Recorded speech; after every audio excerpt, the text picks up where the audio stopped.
Have you ever really wondered what separates the absolute best from, everyone else? Today, we're going to blow past all that generic advice, like just work harder. We're diving into the principles the top 1% actually use to get where they are. Because think about it. If you're using the same old map as everybody else, you're just going to end up in the same crowded place. To be truly exceptional, you need a completely different set of directions. And this, right here, this is the fundamental shift. See, most people are busy trying to fix every single little weakness they have just by grinding harder and harder. But the best, they do something different. They learn to engineer around the things they can't change, and they dig so much deeper into the things they can. So, let's break it all down.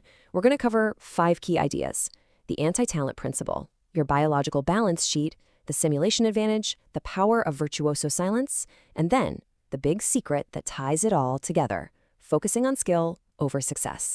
Okay, first up, the anti-talent principle.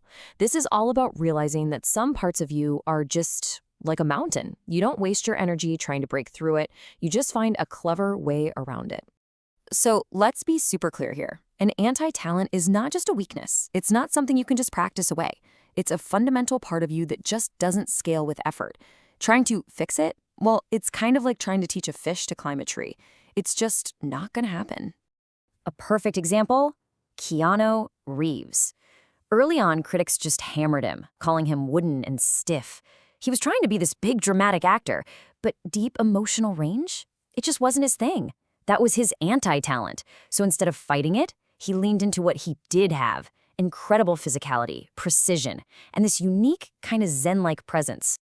And this just says it all, doesn't it? In a massive 3-hour blockbuster, he speaks only 380 words. Think about that.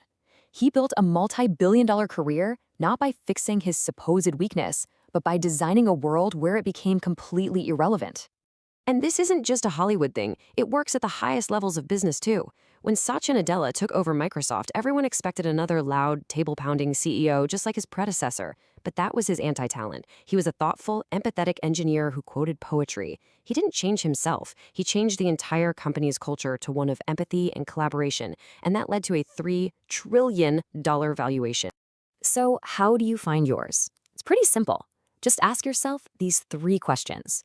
The first 2, they're going to point you straight to your anti-talents. But that third question, what do people compliment you on that just comes easy to you? Well, that is where your innate talent lies. That's the river you need to follow. All right, let's move on to our second principle. This is where we see that your physical state, your biology, isn't just part of the game, it is the game. And if you don't believe me, look at this. It's kind of terrifying, actually. It's a study of judges' parole decisions. At 8:50 in the morning, the approval rate was about 65%. But right before lunch, it dropped to almost 0. And then, right after they ate, boom, back up to 65%. These weren't bad people. Their brains were just chemically depleted. And the easiest default answer was just no. So you have to start managing your biology just like a financial balance sheet. Things like regulated sleep, standardized meals, and focused energy, those are your assets. But sleep deprivation, decision fatigue, all that mental clutter, those are crippling liabilities. Top performers get this distinction better than anyone.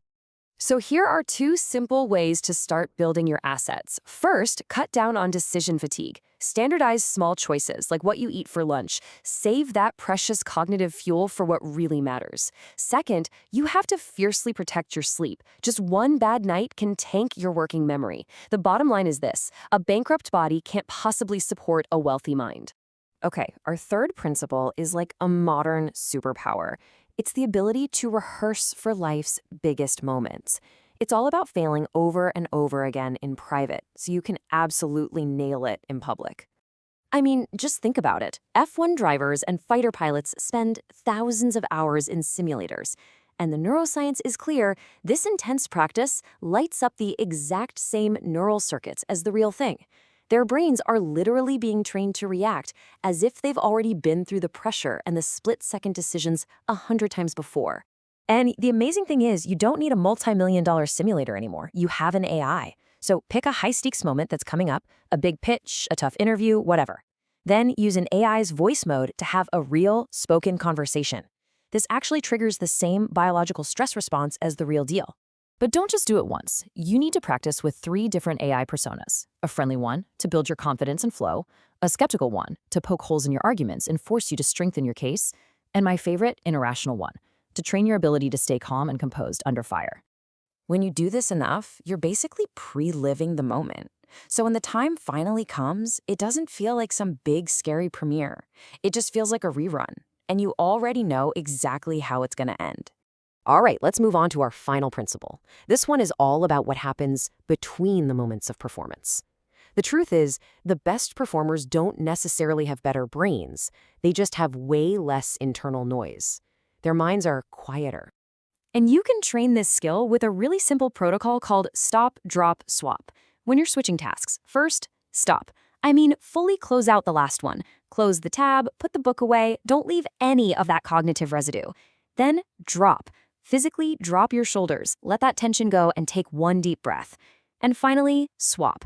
You're hitting a mental reset button as you consciously and deliberately begin the next thing. Think of a virtuoso musician. Their genius isn't just in the notes they play. So much of the art, the power, lives in the perfect, intentional silence between the notes. Your performance is exactly the same. And all of this brings us to the final, and honestly, the most important insight of all.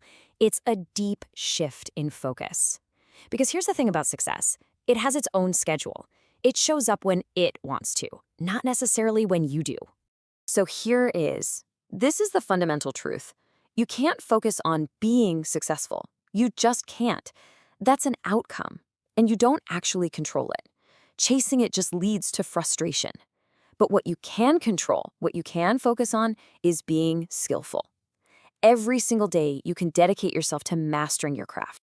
By focusing on skill, by managing your biology, engineering around your anti-talents, and quieting the noise, you aren't guaranteeing success. What you are doing is opening the door. You're making yourself ready so that when the winds of chance and opportunity finally do start to blow, they carry you somewhere extraordinary. So the only question left is, will your door be open?